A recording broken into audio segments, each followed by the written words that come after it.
Hello! In this video I will show you how to install Microsoft Edge browser on Lenovo Tab P12. So you have to start by opening your Google Play Store, then click on search bar and type in Edge. Now click search and click install. And here you can select this browser as your default browser, or you can click not now. Now you can sign in to sync your data, or you can click not now.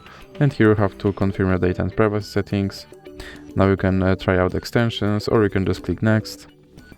And then you can decide if you want to see notifications from this app or not. And as you can see, my Edge browser is now installed and is ready to use. So that's it for this video.